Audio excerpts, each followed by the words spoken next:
Bless the Lord, oh my soul, oh my soul.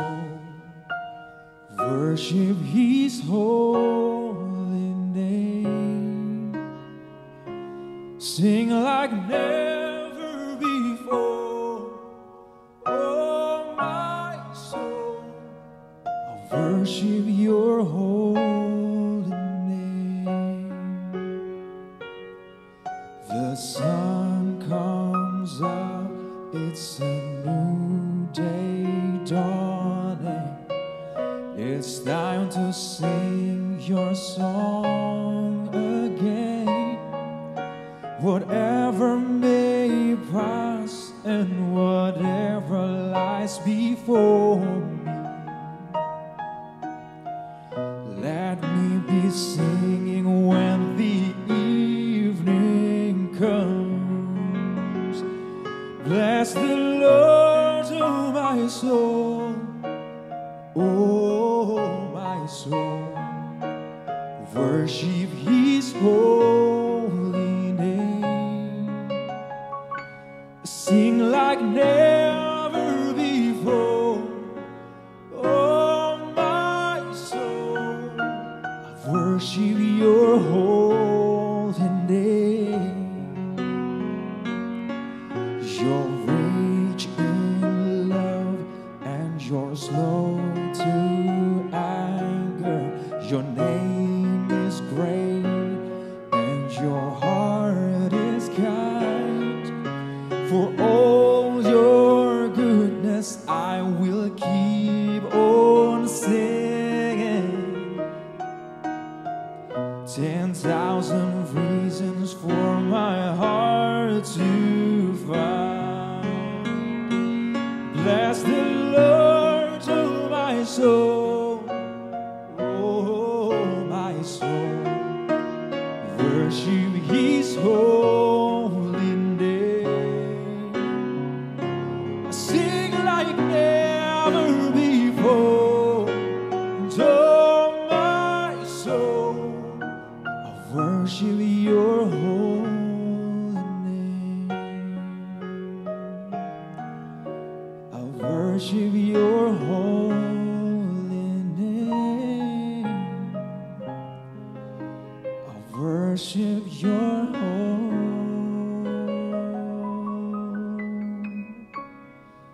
name.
Umat Tuhan yang kekasih, ibadah tahun baru kita ini berlangsung di dalam nama Allah Bapa, Anak, dan Roh Kudus yang menciptakan langit dan bumi.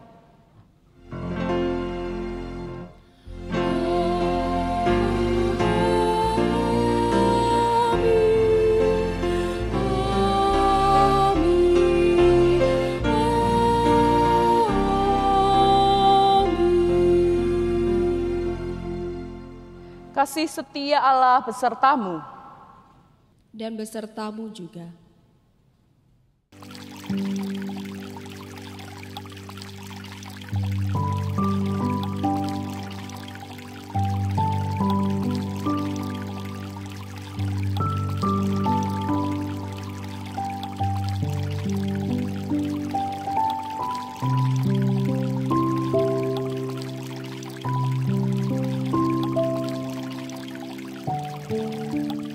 Lihatlah semua ciptaan Tuhan melakukan perannya di dalam hidup pemberian Tuhan.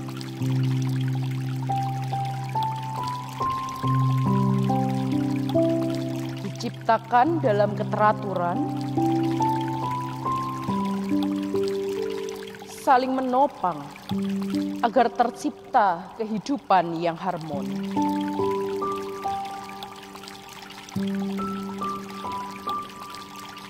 Nikmatilah persekutuan umat yang saling menguatkan dalam penggembaraan hidup agar semakin gigih memperjuangkan kebaikan.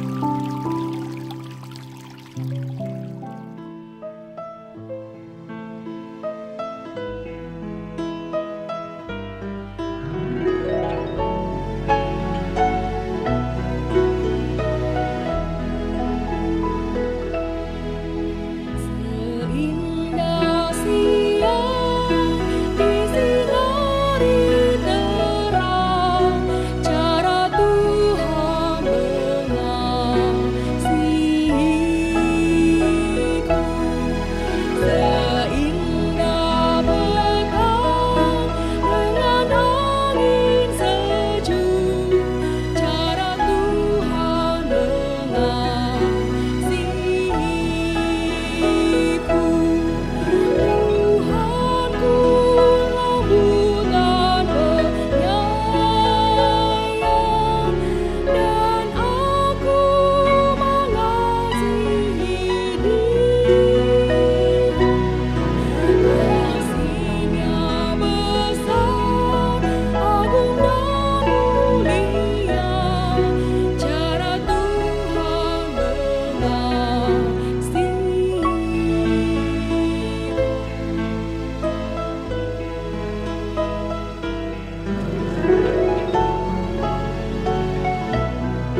Umat Tuhan, apa yang selama ini kita lakukan terhadap dunia yang Tuhan anugerahkan kepada setiap kita?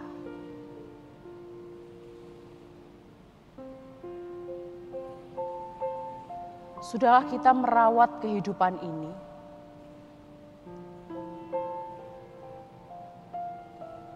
Atau kita justru menjadi ciptaan yang bertindak sesuka hati kita?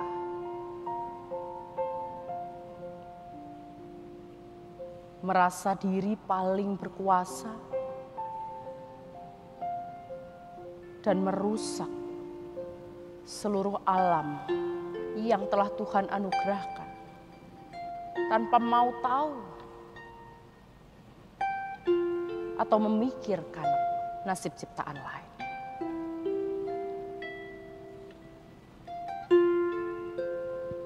Mari kita bersama mengaku dosa kita.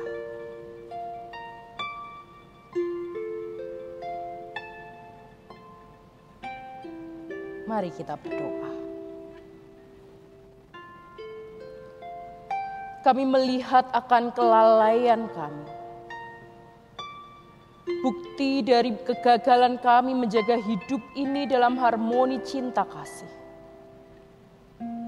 Kegagalan kami dalam mewujudkan keseimbangan hidup.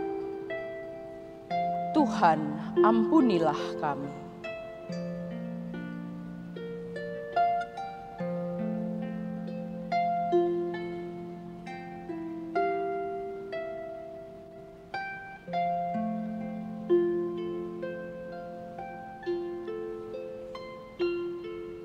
Untuk setiap mulut yang mengaku,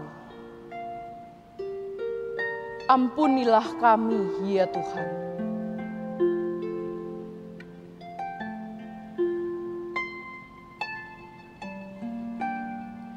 Untuk setiap hati yang menyesal, berilah kami damai.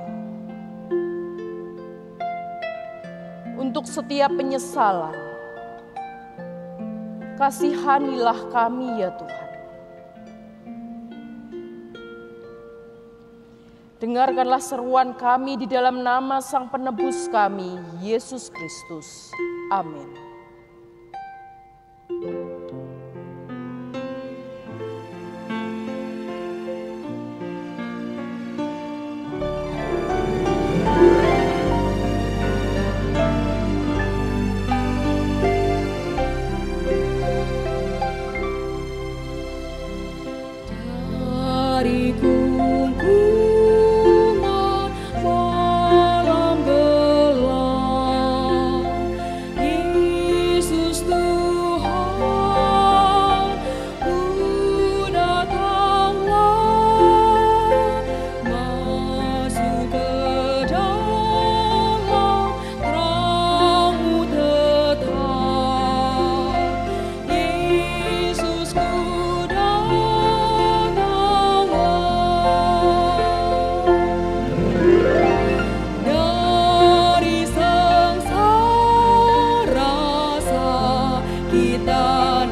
Umat Tuhan, kepada setiap kita yang dengan sungguh mengaku setiap dosa dan pelanggaran kita di hadapan Tuhan.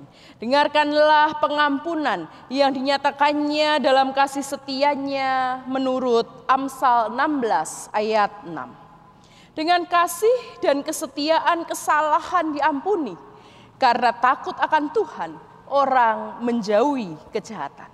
Biarlah kiranya cinta kasih Tuhan senantiasa melimpah di dalam hati kita dan menolong kita untuk terus hidup di dalam harmoni bersama dengan seluruh ciptaan. Damai Tuhan beserta saudara.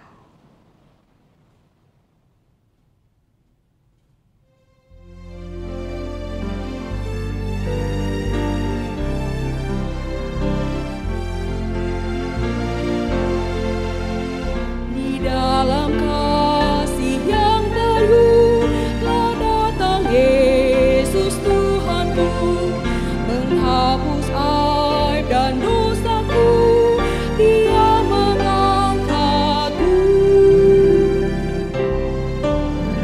dari lembahku direngkuh dengan tangannya yang lembut. Gelap lenyap terbitlah terang, oh syukurku diangkatnya.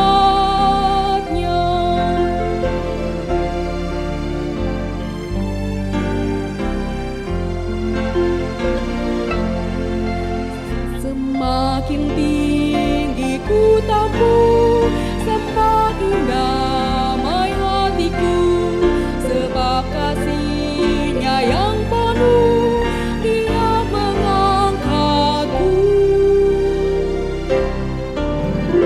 dari lembahku direngkuh dengan tangannya yang lembut. Gelap lenyap terbitlah terang, oh syukurku diangkatnya.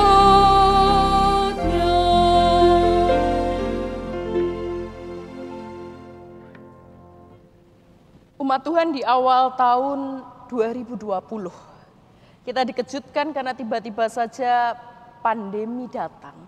Dan itu seolah-olah menghancurkan begitu banyak rencana kita, menggagalkan begitu banyak hal yang telah kita inginkan. Barangkali ada begitu banyak tanya yang mengisi hari-hari kita sampai saat ini. Karena ketika sekarang kita memasuki tahun yang baru, pandemi ini masih ada dan kita masih harus berjuang. Ada banyak tanya.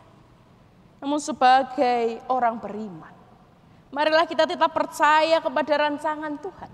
Karena Tuhan memiliki rancangan yang begitu baik di tengah kehidupan kita. Tuhan memiliki misteri yang tak henti-henti harus senantiasa kita selami. Sebuah persembahan pujian, Jejak-Mu Tuhan.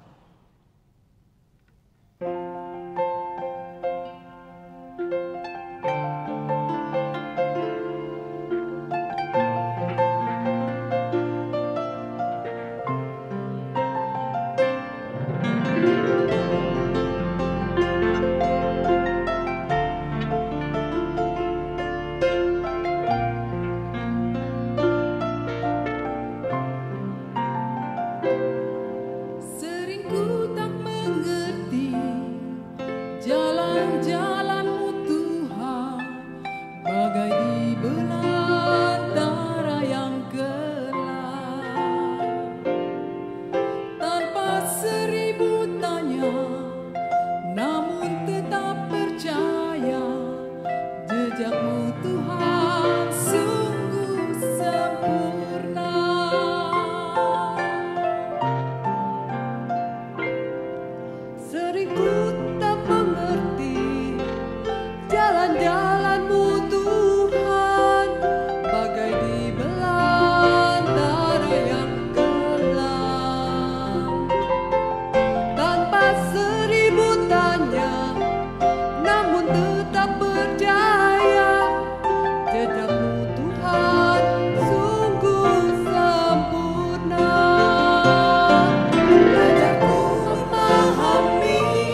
Umat Tuhan, mari bersama kita menyiapkan hati kita untuk membaca, merenungkan firman Tuhan. Mari kita berdoa.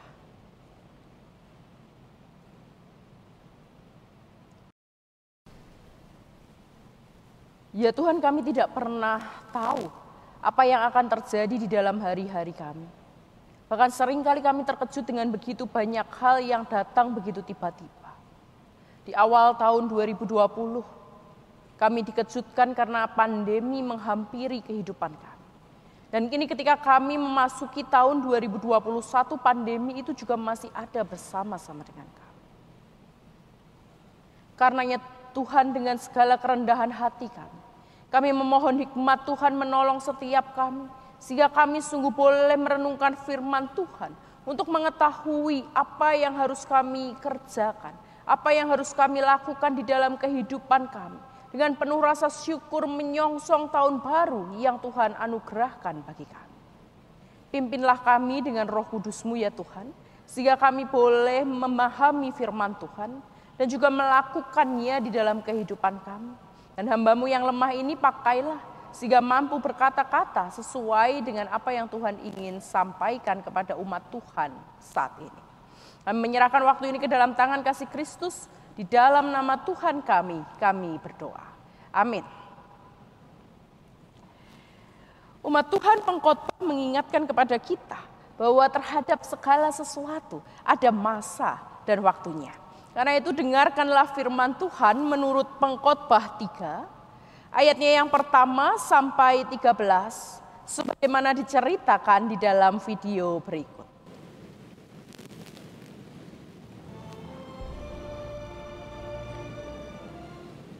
Untuk segala sesuatu ada masanya. Untuk apapun di bawah langit ada waktunya. Ada waktu untuk lahir, ada waktu untuk meninggal. Ada waktu untuk menanam, ada waktu untuk mencabut yang ditanam. Ada waktu untuk membunuh, ada waktu untuk menyembuhkan. Ada waktu untuk merombak, ada waktu untuk membangun, ada waktu untuk menangis, ada waktu untuk tertawa, ada waktu untuk meratap, ada waktu untuk menari, ada waktu untuk membuang batu, ada waktu untuk mengumpulkan batu, ada waktu untuk memeluk, ada waktu untuk menahan diri dari memeluk. Ada waktu untuk mencari, ada waktu untuk membiarkan rugi, ada waktu untuk menyimpan, ada waktu untuk membuang, ada waktu untuk merobek, ada waktu untuk menjahit, ada waktu untuk berdiam diri, ada waktu untuk berbicara, ada waktu untuk mengasihi, ada waktu untuk membenci. Ada waktu untuk perang, ada waktu untuk damai.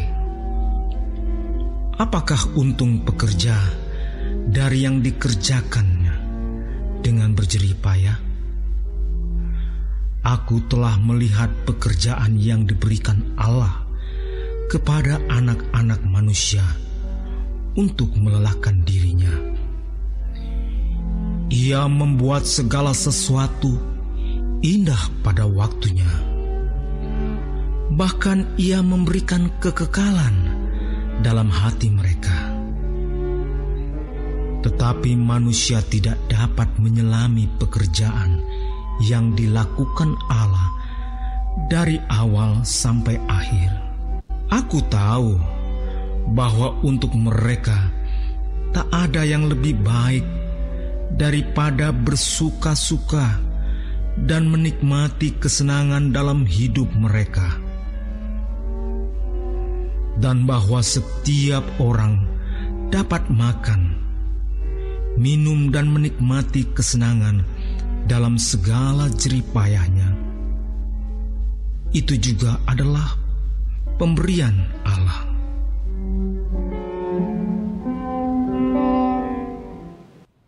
Demikianlah firman Tuhan, berbahagialah setiap orang yang menyambut firman-Nya dan menghasilkan buah. Haleluya.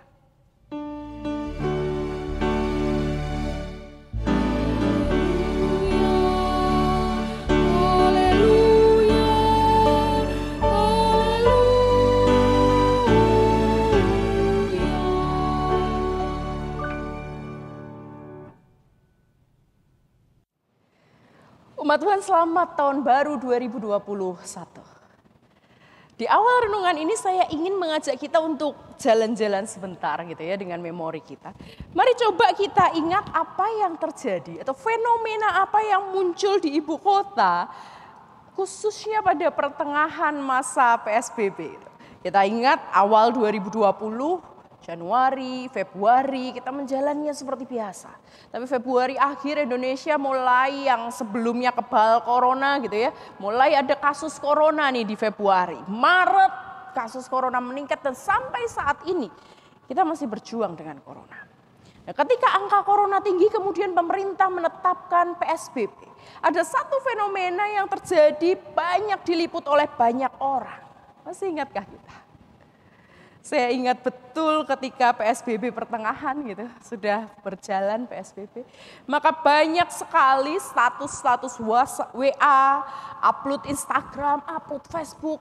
Semuanya mengupload soal satu topik gitu ya. Bahkan bukan hanya uploadan Bapak Ibu, jemaat semuanya. Tapi berita-berita di TV juga menayangkan hal yang sama. Semua coba mengatakan bahwa kondisi udara di Jakarta membaik selama masa PSBB. Ini slide yang ada di Bapak Ibu adalah foto salah satu jemaat kita yang juga ikut mengabadikan gambar. Ketika langit Jakarta itu begitu cerah, begitu baik, begitu bagus, yang sulit ditemui ketika orang melakukan pekerjaan seperti biasa. Polusinya tinggi, tapi ketika PSBB begitu bagus, kita bisa lihat awan gitu ya. Langitnya cerah sekali dan itu membuat banyak orang senang. Nah Bapak Ibu, COVID-19 itu memang mengguncang banyak aspek kehidupan. Ya kita semua tidak pernah menyangka, membayangkan apalagi siap ketika pada akhirnya kita harus menghadapi dunia yang membeku. Dunia yang tiba-tiba harus terhenti dari begitu banyak kegiatan, dari begitu banyak perencanaan. Tapi di sisi lain ketika COVID ini terjadi, hal ini juga membuat kita sejenak berhenti. Dan kemudian kita mulai memperhatikan hal-hal yang selama ini tidak pernah kita perhatikan. Ketika COVID ini datang, maka kita punya sisi untuk mulai memperhatikan alam di sekitar kita. Kita mulai memperhatikan lingkungan di sekitar kita. Kita mulai menaruh perhatian kepada banyak ciptaan lain di sekitar kita. Bukankah itu terjadi di dalam kehidupan kita? Dan bahkan ketika COVID ini terjadi banyak orang mulai punya hobi baru ya. Mulai dari berkebun, nanam tanaman, sampai memelihara hewan. Bahkan orang mulai suka mengkoleksi foto langit yang indah. Apa yang mau saya katakan? Bahkan di dalam situasi yang sulit sekalipun, di dalam situasi yang tidak menyenangkan sekalipun, sebetulnya Tuhan sedang bekerja. Allah sedang berbicara kepada setiap kita. Allah sedang mendidik dan mengajar setiap kita. Bahkan dalam hal yang sangat tidak menyenangkan sekalipun. Ketika kita ngomong soal COVID, kita ngomong soal tanggung jawab hidup sebagai seorang beriman misalnya, dulu kita memahaminya dengan begitu sempit. Ketika kita berbicara mengenai tanggung jawab hidup beriman, kita membayangkan tanggung jawab itu adalah soal kehidupan spiritualitas saja. Kita membayangkan tanggung jawab hidup beriman adalah soal ritus-ritus peribadahan, ritus-ritus keagamaan yang kita ikuti dengan begitu taat dan saleh. Tapi kita lupa bahwa ketika kita sebagai umat percaya ini ngomong soal tanggung jawab hidup beriman, hal itu mencakup seluruh karya penciptaan yang Allah kerjakan di antara kita. Hal itu bukan hanya soal aku sebagai manusia, tapi juga aku sebagai manusia bersama seluruh ciptaan lain yang Allah hadirkan di tengah-tengah kehidupan kita. Yang menarik karena di awal tahun ini kita diajak untuk merefleksikan kehidupan kita. Kita diajak untuk melihat di awal tahun ini bagaimana peran kita, kehadiran kita sebagai umat percaya di tengah kehidupan yang Tuhan anugerahkan. Dan hari ini kita akan merenungkannya dengan melihat satu perikop yang tadi kita dengar, yakni Pengkhotbah 3 ayat 1 sampai 13. Nah Bapak Ibu, kalau kita lihat gitu ya, di awal suratnya, Pengkhotbah ini dari ayat 1 sampai ayat 8 berbicara soal waktu dan masa. Ini menarik. Bahkan dengan tegas di ayatnya yang pertama Pengkhotbah katakan untuk segala sesuatu ada masanya. Dan untuk apapun juga di bawah langit ini ada waktunya. Apa yang Pengkhotbah mau katakan? Jelas tidak ada kekekalan di bawah langit ini. Selama kita hidup sebagai manusia, kita tinggal di dunia ini, maka tidak ada yang namanya kekekalan. Barangkali saat ini kita punya kekuasaan. Barangkali sekarang ini kita punya segala-galanya. Kita mampu melakukan apapun juga. Kita mampu membeli apapun juga. Dengan kekuatan, kekuasaan kita mampu meminta orang mengerjakan apapun juga untuk kita. Tapi tidak ada kekekalan. Semua yang kita miliki itu tidak permanen ada di dalam kehidupan kita. Dan bukankah sebetulnya pandemi ini benar-benar mengingatkan kita bahwa kita memang tidak pernah tahu kapan waktunya. Kita tidak pernah tahu kapan waktunya kita harus berhenti dari begitu banyak hal.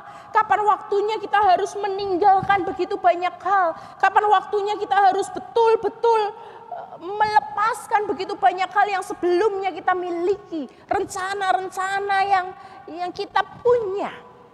Bukankah pandemi ini mengatakan kepada kita hal yang demikian sebetulnya? Dan Pengkhotbah menyadari ini jauh sebelum ada pandemi. Ini kan menarik. Jauh sebelum orang tiba-tiba dikejutkan dengan peristiwa yang membuat kita terbatas ini. Pengkhotbah sudah ingatkan bahwa segala sesuatu itu punya masanya. Segala sesuatu itu punya waktunya.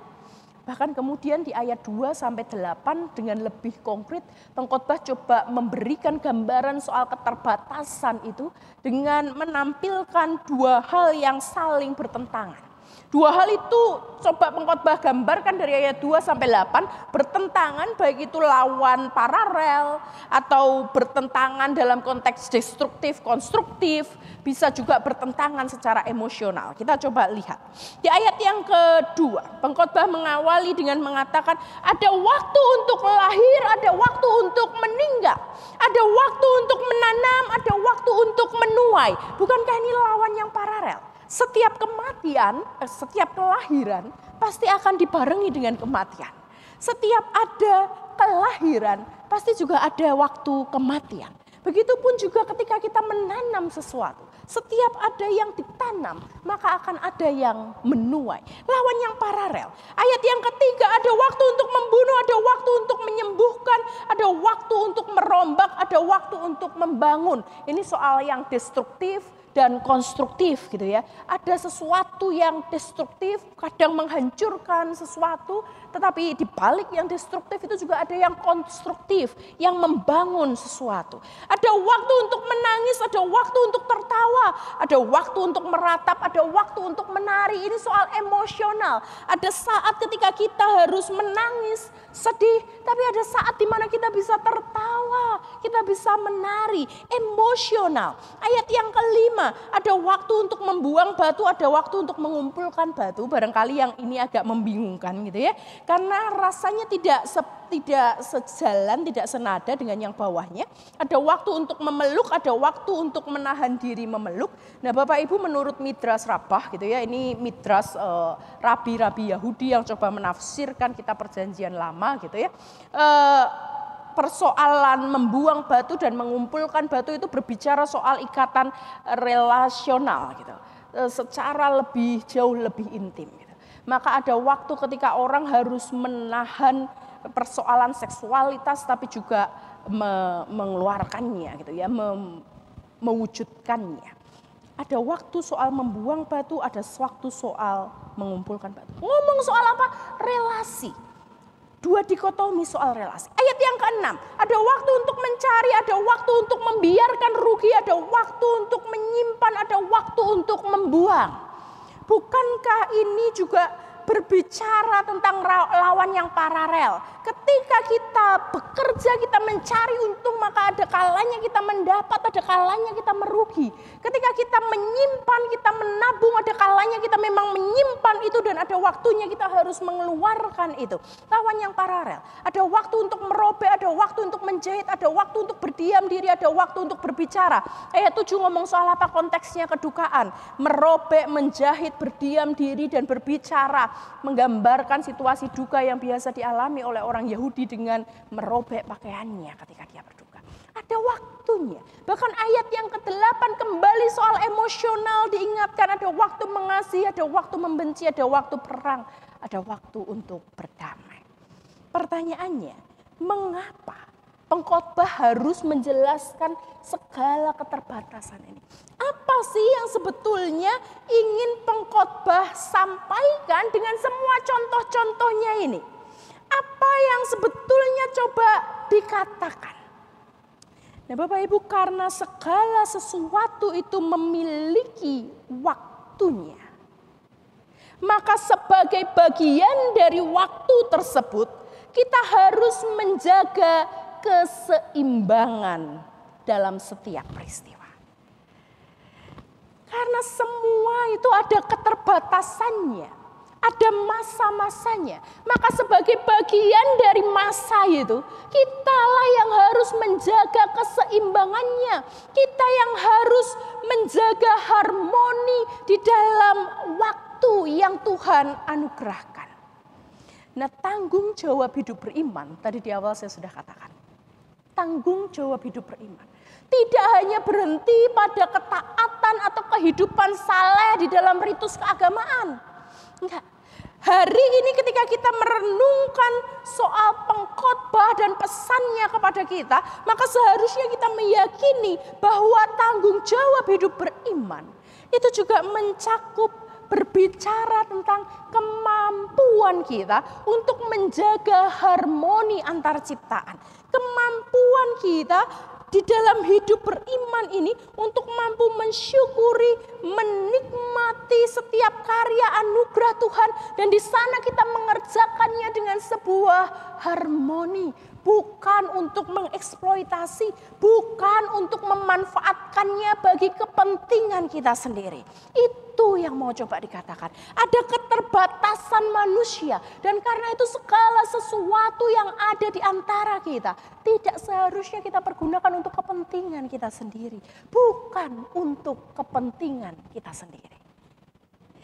Nah, itulah yang menarik. Maka setelah ngomong soal ada masa gitu ya, perbandingan begitu banyak hal, pengkhotbah ngomong soal keterbatasan dalam begitu banyak hal, kemudian pengkhotbah coba memantik pemikiran para pembacanya, para pendengarnya saat itu dari ayat 9 sampai 11 misalkan. Dia coba mengajak setiap kita untuk kemudian merefleksikan di dalam kehidupan yang kita yang paling dalam, sebetulnya apa sih keuntungan ketika kita melakukan semuanya, gitu ya. Sebetulnya apa sih yang menjadi untungnya dari segala jerih lelah yang selama ini menjadi fokus dan tujuan kita? Bukankah memang harus kita akui bahwa di dalam kehidupan ini seringkali kita bekerja begitu lelah, mengupayakan begitu banyak hal untuk kepentingan-kepentingan kita semata, untuk mengejar apa yang kita ingin dan kita mau. Tapi kemudian pertanyaannya untuk apa semua itu? Maka lihat di ayat 9 misal yang saya kutip hari ini. Apakah untungnya pekerja dari yang dikerjakannya dengan berjerih payah? Kalau boleh jujur menjawab, saat ini ketika kita mau jujur dan coba berpikir gitu ya, apa sih untungnya? Ketika orang kerja nggak punya capek, ketika orang berusaha untuk menguasai begitu banyak hal dengan mengesampingkan begitu banyak hal lainnya, apa untungnya? Bukankah semua itu hanya kesia-siaan belaka? Bukankah pada akhirnya semua itu akan kita tinggalkan juga? Bukankah semua jerih payah upaya kita yang kita lakukan menguras energi, pikiran kita, fokus kehidupan kita itu pada akhirnya adalah kesia-siaan belaka. Bapak Ibu tenang, karena khotbah tahun baru ini bukan menghilangkan pengharapan, tapi justru memberikan pengharapan. Karena ketika pengkhotbah mengingatkan kita bahwa segala sesuatu yang kita upayakan dengan sedemikian menghabiskan energi kita sebetulnya adalah sebuah kesia-siaan. Pengkhotbah tidak berhenti sampai di situ. Dia kemudian mengingatkan kita kalau begitu ada tindakan yang bisa kita lakukan supaya ini tidak menjadi sia-sia di dalam kehidupan kita. Kalau begitu ada hal yang bisa kita kerjakan supaya jerih lelah kita itu bukan sebuah kesia-siaan. Apa? Itu ayat 12 dan ayat 13 yang tadi kita baca. Pengkhotbah katakan apa? Karena itu lebih baik di dalam kehidupan ini kita mulai dengan bersukacita. Karena itu lebih baik kita belajar untuk mulai menikmati kehidupan ini. Dan hal itu dia jelaskan di dalam hal-hal yang sangat sederhana. Di ayat 13 misalkan. Mulai dari makan dan minum. Bukankah ini sederhana? Supaya semua yang kita kerjakan ini tidak adalah sebuah kesia-siaan. Maka kita perlu belajar untuk mampu menikmatinya. Maka kita perlu belajar untuk mampu mensyukurinya. Maka kita perlu belajar untuk bersenang-senang atas semua anugerah yang Tuhan berikan di dalam kehidupan kita. Dengan tetap ingat di ayat 13 bagian terakhir, itu juga adalah pemberian Allah. Dengan tetap ingat bahwa segala yang kita kerjakan itu adalah pemberian Allah. Nah, karena itu hari ini kita diingatkan sebetulnya bahwa menjaga keseimbangan itu sesuatu yang sangat penting di dalam kehidupan kita. Menjaga keseimbangan itu akan menolong manusia untuk tidak hidup di dalam ambisi menguasai. Menjaga keseimbangan itu menolong kita untuk mampu berkata cukup dan kemudian tidak berhenti bersyukur. Ketika kita mampu berkata cukup, ketika kita mampu melepaskan diri kita dari ambisi untuk menguasai, untuk mengumpulkan lebih, untuk mendapatkan lebih banyak, maka di situ kita juga akan tahu bagaimana cara bersyukur, bagaimana cara menikmati setiap keadaan yang terjadi di dalam kehidupan kita. Tidak harus mewah, tapi bahkan di dalam kesederhanaan sekalipun kita mampu mensyukuri hidup yang Tuhan anugerahkan. Kita mampu menikmati kehidupan itu. Ingat, semua itu adalah pemberian Allah. Karena itu ketika kita diminta untuk menikmatinya, ketika kita diminta untuk merayakannya, kita harus melakukannya dengan penuh tanggung jawab. Segala sesuatu itu adalah pemberian Tuhan. Dan karena itu kita harus melakukan semuanya itu, menikmati semuanya itu dengan penuh tanggung jawab. Caranya gimana? Kalau selama ini kita merasa pusat kehidupan adalah manusia, kalau selama ini kita mengabaikan ciptaan lain, kita tidak peduli dengan lingkungan kita, barangkali sampai corona datang kita baru mulai aware soal kesehatan gitu ya. Kita baru mulai aware kalau ternyata kita tinggal di lingkungan yang punya begitu banyak kehidupan lain. Sebelum itu kita mengabaikan begitu banyak hal. Dan ketika kita bertanggung jawab, kita harus mengubah pola pikir kita. Bukan manusia poros kehidupan, tetapi Allah lah poros kehidupan. Allah lah yang menjadi pusat kehidupan. Allah lah yang menjadi pusat dari segala sesuatu. Dan karena itu kita harus meletakkan kepentingan Allah di atas kepentingan manusia. Nah, seringnya kita meletakkan kepentingan manusia di atas kepentingan Allah. Kita mementingkan diri kita sendiri, gimana caranya aku dapat duit yang banyak? Gimana caranya aku jadi orang yang sukses? Gimana caranya aku punya kekuasaan? Tapi kita lupa apa yang menjadi kepentingan Allah. Kepentingan Allah bukan soal menguasai, atau mengeksploitasi. Kepentingan Allah bukan soal menjadi lebih powerful dari yang lain. Kepentingan Allah adalah menjaga harmoni di dalam keindahan dari karya penciptaan itu. Dan kita dipanggil untuk terlibat di dalamnya. Kita dipanggil untuk turut mengerjakan karya itu. Untuk turut menjaga harmoni itu.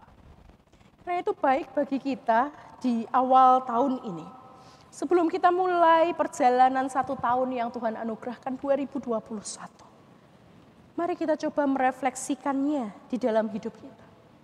Peran seperti apa yang selama ini sudah kita lakukan sebagai tanggung jawab hidup beriman kita. Apa yang selama ini kita lakukan terhadap lingkungan di mana Tuhan menempatkan kita. Apakah kita masih egois dan melakukan segala sesuatu untuk memuaskan diri kita sendiri?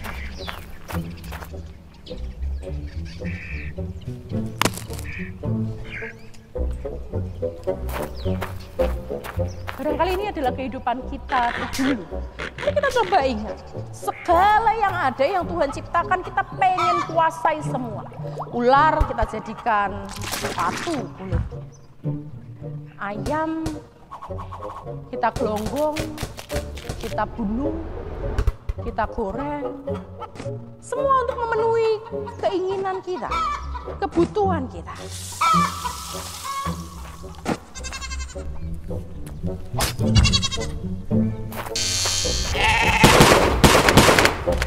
Kita tidak pernah berpikir seperti apa menjadi ciptaan lain. Kita hanya mau memakai semua itu dan hidup dengan tidak menjaga harmoni.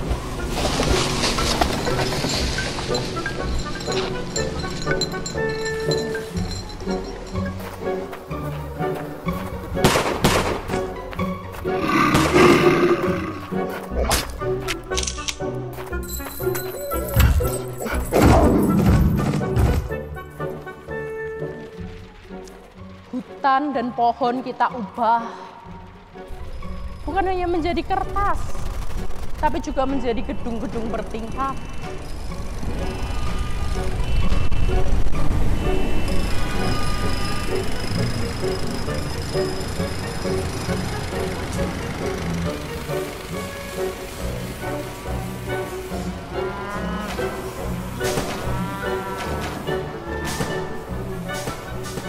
Menurut kita, inilah puncak keberhasilan. Menurut kita, inilah puncak kejayaan manusia. Ketika mampu melakukan banyak hal industri, banyak rekayasa genetik, menguasai banyak sektor kehidupan, kita seolah-olah menjadi yang tertinggi di antara seluruh ciptaan Tuhan yang lain. Kita merasa menjadi raja atas seluruh kekacauan dan kerusakan yang kita lakukan.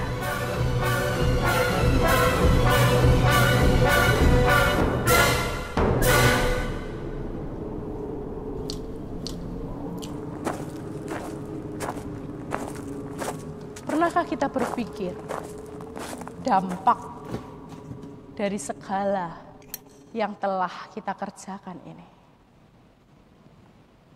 Umat Tuhan, kalau selama ini kita melakukan begitu banyak hal untuk kepentingan kita sendiri, ingat, segala sesuatu ada masanya.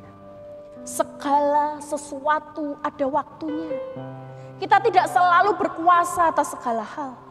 Karena Tuhan tidak menjadikan kita sebagai yang super power untuk melakukan semuanya sesuka hati kita. Tapi Tuhan memanggil kita untuk terlibat di dalam karya penciptaan Allah sebagai porosnya. Dan dengan demikian kita akan berupaya untuk menjaga harmoni kehidupan. Fokus pada ambisi diri kita saja. Dan bekerja berjerih lelah untuk memenuhi semua ambisi diri kita. Tidak akan memberikan apapun bagi kehidupan kita. Semua itu hanya kesia-siaan belaka. Tapi ketika kita fokus kepada Allah, fokus kepada Allah yang mencipta. Dan kemudian kita berusaha menempatkan Allah sebagai poros dengan menjaga harmoni kehidupan yang Tuhan anugerahkan. Maka di situ kita akan ditolong untuk mampu mensyukuri, menikmati anugerah kehidupan yang Tuhan berikan. Apapun kondisi yang kita alami. Selamat tahun baru 2021. Selamat menikmati anugerah Allah di dalam hari-hari baru yang Tuhan berikan. Misteri apapun yang ada di ujung jalan. Ingatlah untuk selalu menjaga harmoni seperti Allah mengerjakan harmoni di dalam karya penciptaannya. Amin.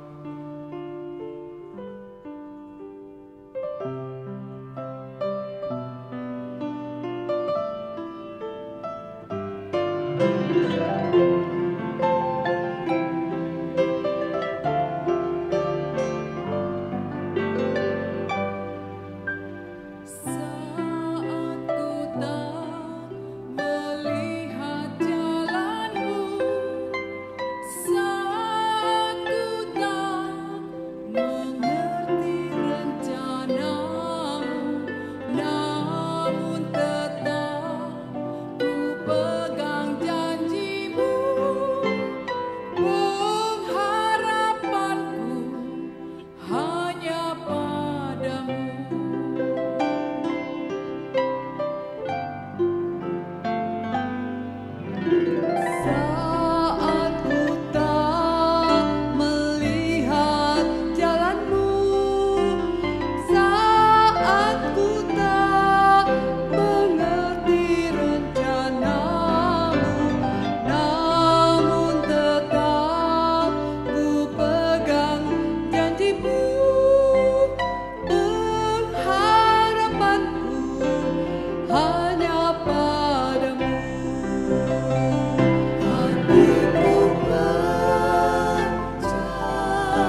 Marilah kita bersama kita ikrarkan pengakuan iman kita menurut pengakuan iman rasuli.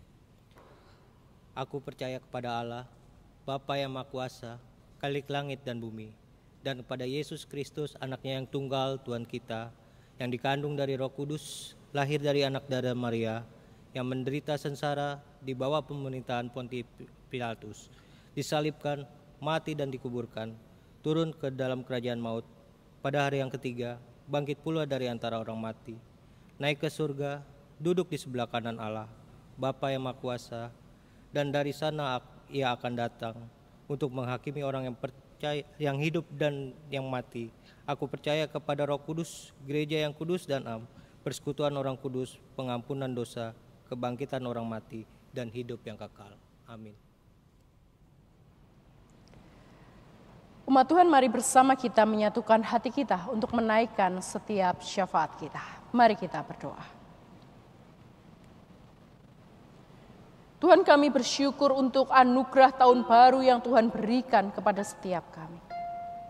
Kami tidak tahu Tuhan apa yang akan terjadi pada hari-hari mendatang. Namun ajarkanlah kami untuk boleh menjalani kehidupan kami dengan penuh pertanggungjawaban kepadamu.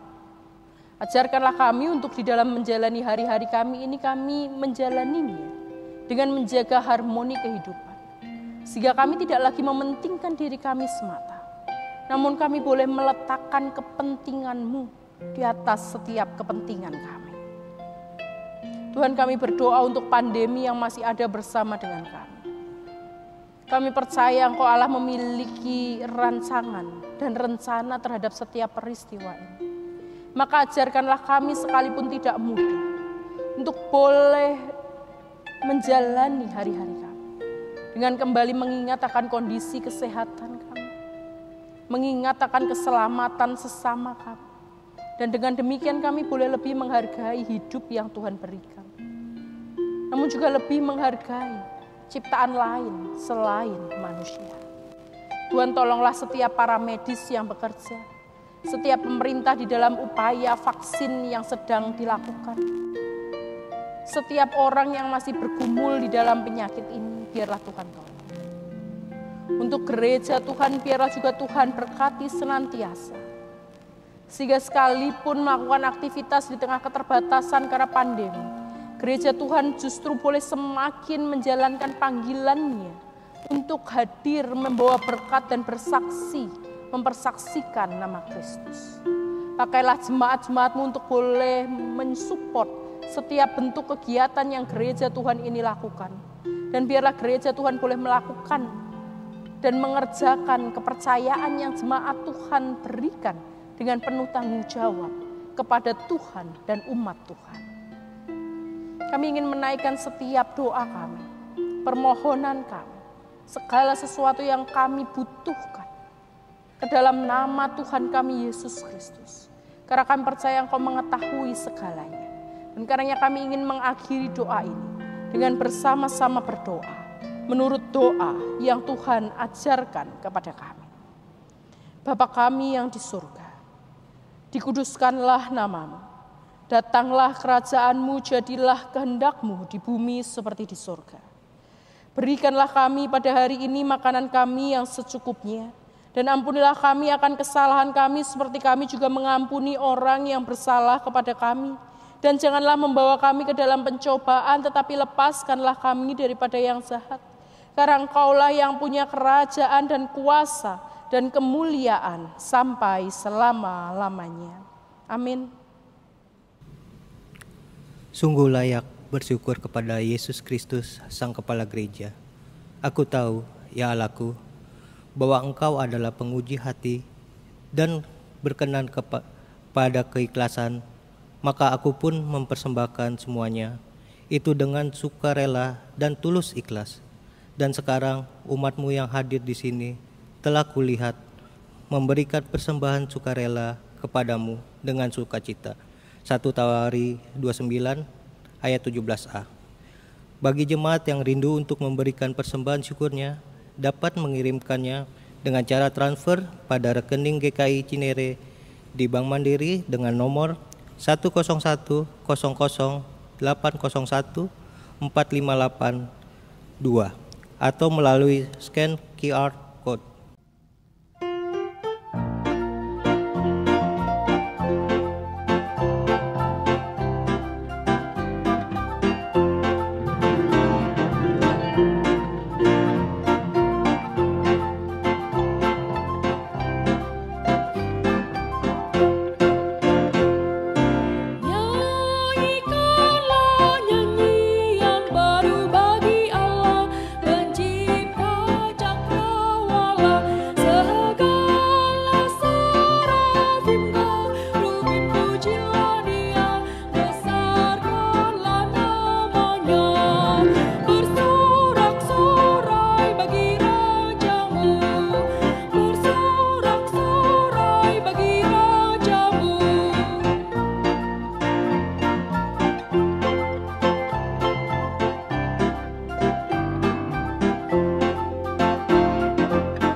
Mari kita berdoa. Ya Tuhan, kami bersyukur untuk cinta kasih Allah dalam kehidupan kami. Untuk sapaan firman Tuhan yang mengubahkan dan meneguhkan iman percaya kami Tuhan. Kini Tuhan, kami membawa sembahan syukur kami kepadamu. Yang kami bawa ini sudi kiranya Tuhan terima, sehingga melalui cinta kasih Allah dirasakan seluruh umat. Amin.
Umat Tuhan yang kekasih, tetaplah melayani, baik atau tidak baik waktunya.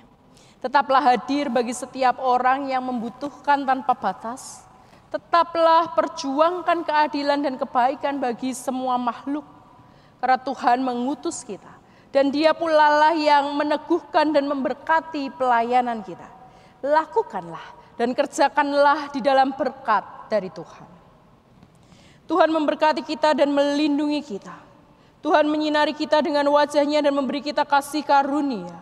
Tuhan menghadapkan wajahnya kepada kita dan memberi kita damai sejahtera. Amin.